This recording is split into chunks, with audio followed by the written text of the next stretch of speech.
Hello guys, मैं कमल एक बार फिर से आपका स्टडी ग्रुप आईक्यू चैनल में हार्दिक स्वागत करता हूं। जैसा कि छात्रों, मैंने कल इलेक्ट्रिक फील्ड लाइन के बारे में बताया था कि इलेक्ट्रिक फील्ड लाइन क्या होती है। इलेक्ट्रिक फील्ड लाइन की प्रॉपर्टी भी मैंने बता दिया था। 3 प्रॉपर्टी हो गई थी। तो जिन्होंने अगर पिछली वीडियो नहीं देखा है तो पिछली वीडियो जा करके देख लें। तो इलेक्ट्रिक फील्ड लाइन के बारे में हमने पूरा डिटेल में दिया और इलेक्ट्रिक फील्ड लाइन की प्रॉपर्टी हमने 3 प्रॉपर्टी दे दिया था। एक बार फिर से वहीं से ही शुरुआत करते हैं। देखिए, इलेक्ट्रिक फील्ड लाइन क्या होती है। इलेक्ट्रिक फील्ड लाइन जो होती है प्लस चार्ज से क्या होती है, प्लस चार्ज से निकलती है और माइनस चार्ज पे इंड हो जाती है, खत्म हो जाती है। ठीक है। और देखिए, इलेक्ट्रिक फील्ड लाइन की प्रॉपर्टी क्या है। इलेक्ट्रिक फील्ड लाइन की पहली प्रॉपर्टी हमने दिया था बच्चों। देखिए, पहली प्रॉपर्टी हमने क्या बताया था कि इलेक्ट्रिक फील्ड लाइन एक दूसरे को क्रॉस नहीं करती है, एक दूसरे को काटती नहीं है। अगर इलेक्ट्रिक फील्ड लाइन एक दूसरे को क्रॉस कर दें, एक दूसरे को क्रैश कर दें, इस तरीके से काट दें, तो यहां से इलेक्ट्रिक फील्ड का जो एरिया होगा वो बढ़ना शुरू हो जाएगा। देखिए, इस तरीके से फिर जाकर के अगर इसको कोई रेखा काट दे तो यहां से इलेक्ट्रिक फील्ड बढ़ता चला जाएगा। ऐसा करना संभव नहीं है, इम्पॉसिबल है। तो देखिए, दूसरी प्रॉपर्टी क्या थी। दूसरी प्रॉपर्टी ये थी, हमने बताया था कि इलेक्ट्रिक फील्ड लाइन जहां से निकलती हैं वहीं पर आकर के रुकती नहीं है। मतलब कि प्लस चार्ज से शुरू होती हैं तो माइनस चार्ज पर इंड हो जाती हैं। और तीसरा हमने बताया था कि इलेक्ट्रिक फील्ड लाइन बच्चों लूप नहीं बनाती है। लूप इस तरीके का आकार नहीं बनाती है, इस तरीके की आकृति नहीं होती है। अभी हम क्या करेंगे, ये कॉन्सेप्ट है, क्वेश्चन लेकर के इसको एकदम क्लियर कर देंगे, साफ समझ में आएगा कि ये ऐसा क्यों होता है, ऐसा क्यों होता है।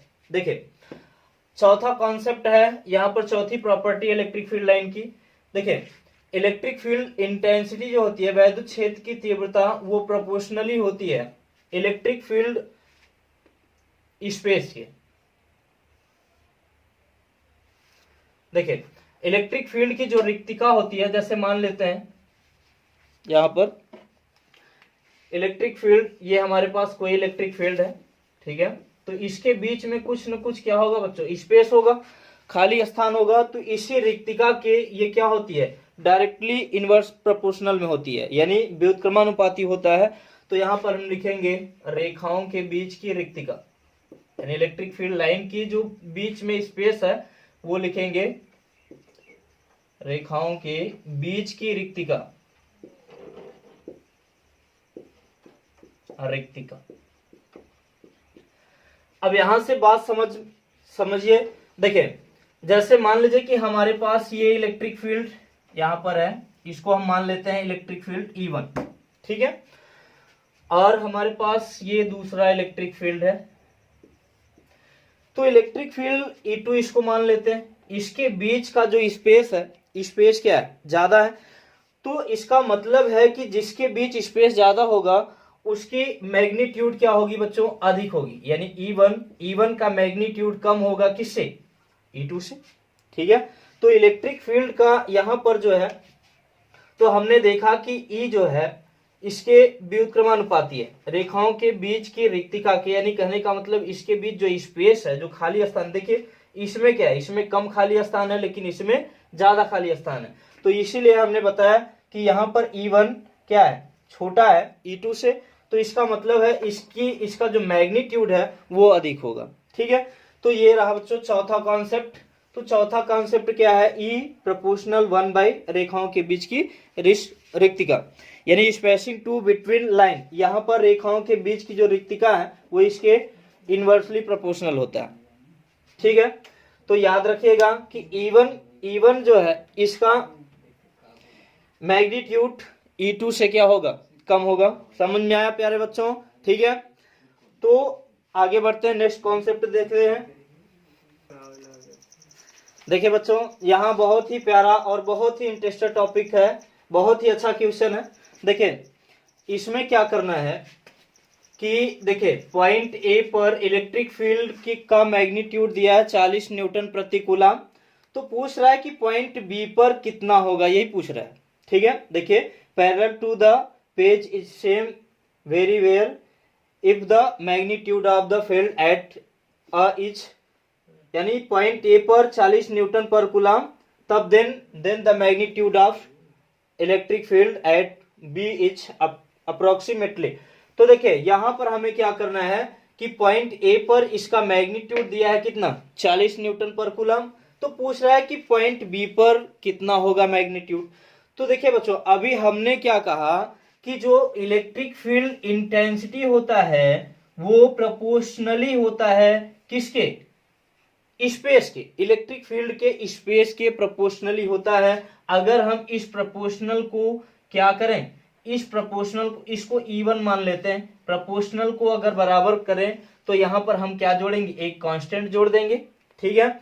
इसको इक्वेशन फर्स्ट मान लेते हैं, इसको S1 कर लीजिए, और यहां पर E2 इक्वल टू क्या हो जाएगा, K1 अपान क्या हो जाएगा S2, इक्वेशन नंबर क्या लिखेंगे, सेकेंड लिखेंगे, दोनों इक्वेशन का डिवाइड कर देंगे, E1 अपान E2 अगर निकालें बच्चों तो यहाँ पे कॉन्सेप्ट मिलकर आएगा S2 अपान S1, ठीक है। बोलो हाँ या ना, समझ में आ रहा है, ठीक है। तो लाइक शेयर सब्सक्राइब करते रहो यार। देखिए यहाँ पर E1 upon E2 equal to क्या बना, S2 अपान S1। तो देखिए अब जो है E1 upon E2 equal to, देखिए यहां पर जो स्पेस बन रहा है, स्पेस कह रहा है कि y इक्वल टू 2x है, तो यहां पर हम लिखेंगे y अपान क्या लिखेंगे, x लिखेंगे। तो देखिए यहां पर यानी b का यानी दूसरे का स्पेस y है और पहले का स्पेस क्या है, x है, तो हम क्या लिखेंगे y अपान b, यानी S2 मतलब दूसरा और S1 का मतलब यहाँ पर इसको S2 S1 मान लेते हैं, ठीक है।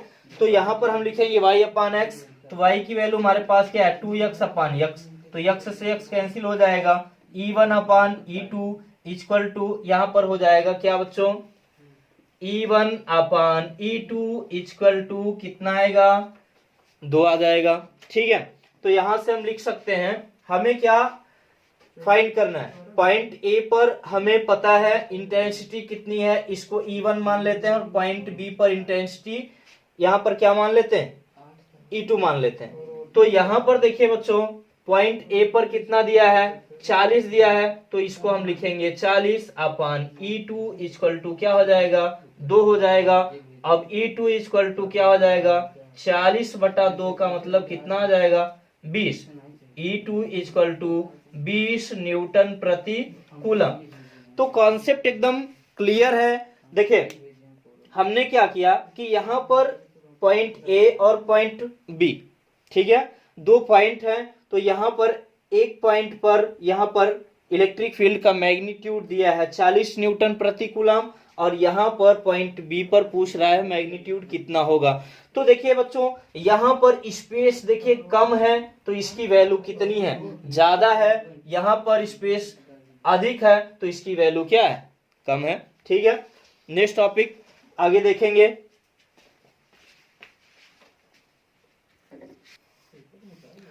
अगला कॉन्सेप्ट है, देखिए बच्चों अभी इलेक्ट्रिक फील्ड लाइन की प्रॉपर्टी ही चल रही, चौथी प्रॉपर्टी हमने कराया, तो चौथी प्रॉपर्टी पर हमने एक क्वेश्चन कराया, एग्जांपल करा दिया। यहाँ पे 5वीं प्रॉपर्टी क्या है, देखिए 5वीं प्रॉपर्टी यहाँ पर यह है कि अगर इलेक्ट्रिक फील्ड लाइन का जो नंबर होता है, number of electric field line, number of electric field line proportionally to यहां पर क्या होगा चार्ज के, ठीक है। देखिए 5वां कॉन्सेप्ट है फ्यूचर डॉक्टर और फ्यूचर इंजीनियर। आप लोग देखिए यहां से ये मेरा जो कॉन्सेप्ट पूरा का पूरा चल रहा है, आप एक लेटेस्ट कहने का मतलब फिजिक्स का ये अपर लेवल चल रहा है, तो कहने का मतलब कि मैं ये सोच रहा हूं कि फिजिक्स में आपको अभी से लेकर के अभी से मैं क्या कर रहा हूं कि अभी से मैं पूरे सब्जेक्ट को धीरे धीरे लोअर से हाई लेवल तक ले जाने की कोशिश करूंगा।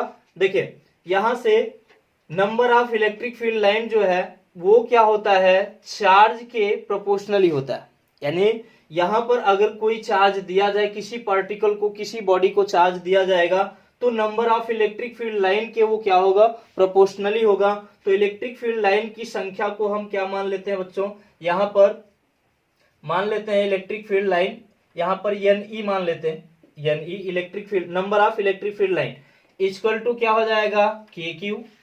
तो यहां से इसको मान लेते हैं, इक्वेशन फर्स्ट मान लेते हैं, ठीक है, इसको E1 मान लीजिए, ठीक है। N E two equal to क्या हो जाएगा, के क्यू टू, इक्वेशन नंबर 2 हो जाएगा।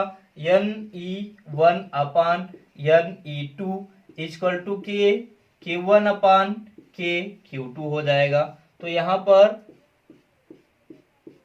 कैंसिल हो जाएगा, तो बचेगा क्या, N E one upon N E two equal to Q one upon Q two, ठीक है। तो यहां से हमने बताया कि पांचवी प्रॉपर्टी क्या है बच्चों, number of electric field line जो है वो प्रोपोर्शनली होता है चार्ज के, ठीक है। किसी बॉडी को अगर हम चार्ज देंगे तो उसमें से जितनी इलेक्ट्रिक फील्ड लाइन प्राप्त होगी वो प्रोपोर्शनल होगा किसके, चार्ज के। तो इसी पर हम एक प्यारा प्यारा क्वेश्चन देखते हैं, एग्जाम्पल देख करके समझते हैं। यहाँ पे देखिए बच्चों, इसी कॉन्सेप्ट पर एक एग्जाम्पल हमने लिया है, figure show the electric field line between charge Q1 and Q2 which of the following is true. देखिए इसमें पूछ रहा है कि इस फिगर को देख करके इसमें से बताना है कि कौन सा ऑप्शन सही है। देखिए हमने अभी क्या बताया कि जो number of electric field line जो होता है वो चार्ज के डायरेक्टली प्रोपोर्शनल होता है, ठीक है। अभी हमने दिया है, तो देखिए यहाँ Q1 चार्ज से इलेक्ट्रिक फील्ड लाइन निकल रही है और कहाँ जा रही है, Q2 चार्ज में। तो इसको अभी हम ले सकते हैं Q1 upon Q2 equal to, देखिए number of electric field line Q1 charge से number of electric field line, देखिए कितनी इलेक्ट्रिक फील्ड लाइन निकल रही है, 1 2 3 4 5 6 7 8 9 10। तो यहां से हम लिख सकते हैं N E one upon N E two होता है, अभी हमने प्रूव किया एन ई टू, ठीक है। तो इसकी वैल्यू कितनी है बच्चों, 10। और यहां से देखिए बात को समझिए, तो number of electric field line जो हमको निकालना है, ठीक है, number of electric field line जो हमको निकालना है, तो यहां से अब वो इसमें कितनी कितनी रेखाएं प्रवेश कर रही है, इंटर कर रही हैं, तो 5। तो यहां से 5 से हम क्या करेंगे, डिवाइड कर देंगे, तो कितना आ जाएगा, 2। तो यहां से हम लिख सकते हैं Q1 mod of Q1 upon mod of Q2 equal to कितना, 2। तो अब ऑप्शन पर जाते हैं, देखेंगे यहां पर ये पॉजिटिव चार्ज है और ये नेगेटिव चार्ज है। तो सबसे पहले देखिए ये वाला ऑप्शन तो बिल्कुल गलत है, 1/2 है, 1/2 है, दोनों ऑप्शन कैंसिल आउट हो जाएंगे। तो यहाँ पर देखिए पॉजिटिव चार्ज और नेगेटिव चार्ज, तो ये क्या डिनोट कर रहा है कि electric field line positive charge से जाती है और कहाँ जाएंगी, नेगेटिव चार्ज में। ये हमारा कॉन्सेप्ट भी कहता है कि जो भी चार्जेस पॉजिटिव चार्ज से इलेक्ट्रिक फील्ड लाइन निकलती हैं और कहाँ जाती हैं, नेगेटिव चार्ज में, ठीक है। एक बार फिर समझ लीजिए बच्चों, यहाँ पर Q1 upon Q2 equal to N E one upon N E two हमने दिया। तो यहां से देखिए 10 इलेक्ट्रिक फील्ड लाइन निकल रहा है, तो 10 बटा इसमें कितना प्रवेश कर रहा है, तो 5, तो कितना हो जाएगा, 2। तो यहां से ये ऑप्शन सही हो जाएगा आपका, ठीक है। अब यहां पर ये देखिए दोनों में प्लस प्लस दे दिया, इसलिए ये दोनों क्या हो जाएंगे, गलत हो जाएंगे, इसलिए ये ऑप्शन नहीं सही है, ये भी ऑप्शन गलत है, ये भी ऑप्शन गलत है। तो ये हमारा एक क्या है, कॉन्सेप्ट है। देखिए फिजिक्स जो है कॉन्सेप्ट पर आधारित होता है, कोई भी सब्जेक्ट हो कॉन्सेप्ट पे आधारित होते हैं, लेकिन फिजिक्स को बेहतर तरीके से समझने के लिए आप पहले एक एक कॉन्सेप्ट को क्लियर करते चलें। एक एक कॉन्सेप्ट अगर पकड़ते चलेंगे, उसको नोट करते चलेंगे, अच्छे तरीके से कवर करते चलेंगे, तो फिजिक्स आपको बेहद आसान लगेगा और बहुत ही इंटरेस्टिंग सब्जेक्ट होता है ये, ठीक है। देखिए बच्चों नेक्स्ट कॉन्सेप्ट की बात करते हैं, यहाँ पर कॉन्सेप्ट नंबर 6, इसकी प्रॉपर्टी, 6वां प्रॉपर्टी क्या है। देखिए अगर कोई चालक है, कंडक्टर, अगर कोई चालक है, जैसे मान लीजिए ये हमारे पास ये कोई कंडक्टर है चालक, ठीक है, उसका आकार कैसा भी हो, किसी तरीके का हो, आकार से मतलब नहीं, लेकिन अगर कोई कंडक्टर है तो उसमें इलेक्ट्रिक फील्ड लाइन जो निकलती है वो क्या होनी चाहिए, उसके लंबवत निकलती है। अभी इलेक्ट्रिक फ्लक्स जब पढ़ाएंगे तो वहां पर क्लियर हो जाएगा कि ये क्या होती है। तो देखिए जैसे मान लीजिए कि ये ब्लैक बोर्ड है, ठीक है, या कोई पृष्ठ है या कंडक्टर है, अगर इससे इलेक्ट्रिक फील्ड निकलेगा तो इलेक्ट्रिक फील्ड लाइन जो होती है वो क्या होनी चाहिए, लंबवत होनी चाहिए, लंबवत निकलनी चाहिए। यानी उस प्लेन यानी उस चालक और इलेक्ट्रिक फील्ड लाइन के बीच का जो एंगल होना चाहिए वो कितना होना चाहिए, 90 डिग्री होना चाहिए। तो यहां पर यह छठवां कॉन्सेप्ट आप याद रखिए, लिखिएगा कि यदि किसी चालक से इलेक्ट्रिक फील्ड लाइन बाहर निकलती है तो इलेक्ट्रिक फील्ड लाइन और चालक के बीच का जो एंगल होना चाहिए वो कितना होना चाहिए, 90 डिग्री होना चाहिए। तो ये कॉन्सेप्ट याद रखिएगा, ठीक है। एक बार मैं फिर से बोल देता हूं, नोट कर लीजिए। यदि किसी चालक से इलेक्ट्रिक फील्ड लाइन निकलती है तो इलेक्ट्रिक फील्ड लाइन और चालक के बीच का कोण 90 अंश होना चाहिए। अर्थात किसी चालक से जो इलेक्ट्रिक फील्ड लाइन निकलती है वो कैसी होनी चाहिए, उसके लंबवत होनी चाहिए, ठीक है। इस तरीके से अगर लंबवत निकलेंगी, ठीक है, किसी चालक से, तो अभी देखिए ये कॉन्सेप्ट आपको याद रखना है। जब इलेक्ट्रिक फ्लक्स पढ़ाएंगे तो फ्लक्स में हम प्रूव कर देंगे कि ऐसा क्यों होता है, ठीक है। तो देखिए अब यहां पर हम एक क्वेश्चन दिखाते हैं आपको। ये देखिए क्वेश्चन हमने लिख दिया है पहले से ही। तो क्वेश्चन में यहां पर हमने 5 पार्ट लिया है। देखिए अब इसमें कौन सा ये सही है ये दिखाना है। देखिए ये हमारे पास क्या है, कंडक्टर है, चालक।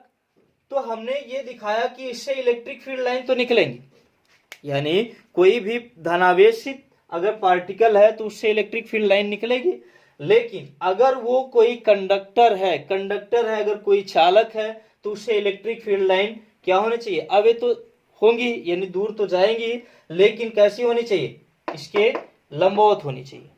लेकिन क्या ऐसा इसमें दिख रहा है, नहीं है। तो इसीलिए हमने छठवां कॉन्सेप्ट दिया था बच्चों, इसलिए कि यह क्या है, गलत है, इनकरेक्ट है। क्यों, क्योंकि इससे जो इलेक्ट्रिक फील्ड लाइन निकल रही है इनके और कंडक्टर के बीच का एंगल 90 डिग्री नहीं है। अब देखिए ऑप्शन बी की बात करें तो ऑप्शन बी क्या यह सही है। देखिए यहां तक तो सही दिख रहा है। हमने क्या कहा था, ठीक है, कूलॉम्स लॉ के अनुसार यहां पर क्या था कि जब इलेक्ट्रिक फील्ड लाइन धनावेश से निकलती है तो कहां एंड होती है, ऋणावेश पर। लेकिन कोई भी इलेक्ट्रिक फील्ड लाइन ऋणावेश से निकलती नहीं है। तो यहां पर देखिए यह इलेक्ट्रिक फील्ड लाइन कहां से निकल रही है, ऋणावेशित पार्टिकल से निकल रही है। तो यह भी करना संभव नहीं है, इसलिए यह भी ऑप्शन क्या है, इनकरेक्ट है। आगे देखते हैं, ऑप्शन सी की बात करते हैं। तो ऑप्शन सी की बात यहां पर देखिए हमने एक कॉन्सेप्ट इस पे दिया था और इसका फिगर दे करके इसका एग्जांपल भी दिया था। हमने कहा था कि यहां पर इलेक्ट्रिक फील्ड क्या होगा, इलेक्ट्रिक फील्ड शून्य होता है। क्यों, क्योंकि यहां पर क्या है, दोनों चार्ज क्या है, लाइक चार्जेस हैं। लाइक चार्ज का मतलब सेम चार्ज है। अगर अनलाइक चार्ज होता तो बात अलग थी कि इस चार्ज से इलेक्ट्रिक फील्ड दूसरे चार्ज में जाता। लेकिन जो लाइक चार्जेस होते हैं उनसे इलेक्ट्रिक फील्ड लाइन क्या होती है, बाहर जाती है। तो यहां पर देखिए ये धनावेश और ये धनावेश, तो इलेक्ट्रिक फील्ड लाइन दोनों कहां जाएंगी, बाहर जाएंगी। तो ये तो क्लियर है, ये सही दिख रहा है, यानी इसमें कोई कमी नहीं है। तो ये ऑप्शन आपका क्या है, सही है। उसके बाद ऑप्शन डी की बात करें, ऑप्शन डी। तो देखिए हमने उसमें कॉन्सेप्ट दिया था कि इलेक्ट्रिक फील्ड लाइन एक दूसरे को क्रॉस नहीं करती है, काटती नहीं है। देखिए यहाँ इलेक्ट्रिक फील्ड लाइन क्या कर दे रही है, एक दूसरे को क्रॉस कर दे रही है, एक दूसरे को काट दे रही है। तो इसका मतलब यह भी ऑप्शन क्या है, गलत है। अब ऑप्शन ई की बात करें तो यहाँ पर हमारे पास दो कंडक्टर हैं, ये धनावेशित है, दूसरा ऋणावेशित है। तो धनावेशित कंडक्टर से इलेक्ट्रिक फील्ड लाइन ऋणावेशित कंडक्टर की ओर जाएंगी। लेकिन बच्चों हमने क्या बताया था कि इलेक्ट्रिक फील्ड लाइन एक लूप नहीं बनाती, यानी बंद वक्र नहीं बनाती है। इस केस में यह भी ऑप्शन क्या है, गलत है। तो बहुत ही प्यारा क्वेश्चन है, बहुत ही अच्छा क्वेश्चन है, कई बार एनडीए में पूछा जा चुका है। तो हमने सोचा कि इस क्वेश्चन को अच्छे तरीके से करा दिया जाए। देखिए बच्चों एनसीईआरटी में तो नहीं है, इसके ये बाहर है, देखिए सिलेबस के बाहर है। लेकिन फिर भी हम क्या करते हैं कि क्या बाहर है क्या अंदर है, कितना हमको चाहिए, कितना अच्छे तरीके से बताना चाहिए वो हमें करना है। ठीक है, आपको क्या करना है, कॉपी पेन लेकर के बैठा करिए, प्रतिदिन नोट किया करिए और अच्छे तरीके से उसको रिवाइज किया करिए।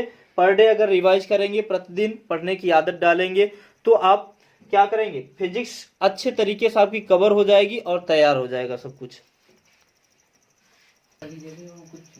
देखो देखिए यहाँ पर इलेक्ट्रिक फ्लक्स अगला टॉपिक है बच्चों, इलेक्ट्रिक फ्लक्स। इलेक्ट्रिक फ्लक्स क्या होता है, जैसे मान लीजिए कि हमारे पास अगर कोई ये बुक है, ये कॉपी है, इस तरीके से अगर कोई आपके पास कोई पृष्ठ है, ठीक है, आयताकार वर्गाकार कुछ भी हो, तो अगर इलेक्ट्रिक फील्ड उसमें से फ्लक्स, यानी कहने का मतलब अगर इसमें से इलेक्ट्रिक फील्ड रेखाएं अगर यहां से गुजरेंगी, देखिए ऐसे ऐसे, तो इलेक्ट्रिक फील्ड लाइन की जो number of electric field line होता है उसी को हम क्या बोलते हैं, इलेक्ट्रिक फ्लक्स बोलते हैं। बात समझिए, अगर कोई हमने आयताकार या वर्गाकार कोई पृष्ठ लिया है, ठीक है, तो किसी पृष्ठ से अगर इलेक्ट्रिक फील्ड लाइन गुजर रही है तो इलेक्ट्रिक फील्ड लाइन की संख्या को ही हम क्या बोलते हैं बच्चों, इलेक्ट्रिक फ्लक्स बोलते हैं। ठीक है, तो देखिए अगर यहां पर हमने इसको, देखिए इसको ऐसे इस तरीके से रखा गया है, ठीक है, इस तरीके से रखेंगे तो इसका पृष्ठ ऐसे ही दिखेगा। इस पृष्ठ से देखिए अब फील्ड लाइन जो क्रॉस हो रही है, जो लाइन क्रॉस हो रही है उसी को हम क्या बोलेंगे, इलेक्ट्रिक फ्लक्स बोलेंगे। ठीक है, तो किसी पृष्ठ से गुजरने वाली बल रेखाओं या फ्लक्स क्षेत्र रेखाओं की संख्या को हम क्या बोलते हैं, इलेक्ट्रिक फ्लक्स बोलते हैं। ठीक है बच्चों, देखिए अब यहां पर इलेक्ट्रिक फ्लक्स के में कई केस लागू हो जाते हैं। जैसे यहां पर अगर मैथमेटिकल प्रोसेस में देखें तो इसका डेफिनेशन कैसे हो जाता है, phi equal to E into A. ठीक है, तो ये भी इसको मैं बाद में बताऊंगा, इस पे बाद में, इसको बाद में क्लियर करेंगे कि ये ऐसा क्यों होता है। ठीक है, तो इलेक्ट्रिक फ्लक्स के बारे में देखिए, अगर हम कोई पृष्ठ लें, किसी पृष्ठ से इलेक्ट्रिक फील्ड लाइन गुजर रही है तो इलेक्ट्रिक फील्ड लाइन की संख्या को हम क्या बोलेंगे, इलेक्ट्रिक फ्लक्स बोलते हैं। ठीक है बच्चों, इसके बारे में हम नेक्स्ट डे अगली क्लास में अच्छे तरीके से फिर से पूरा का पूरा फिर से कवर करेंगे। ठीक है, इलेक्ट्रिक फ्लक्स को और बेहतर तरीके से डीप में जा करके समझेंगे। ठीक है, और इसको अच्छे तरीके से कवर करेंगे। ठीक है, तो हमारे साथ लगातार बने रहें और चैनल को सब्सक्राइब, लाइक, शेयर करते रहें। ठीक है, हम मिलते हैं अगली क्लास में नेक्स्ट दिन।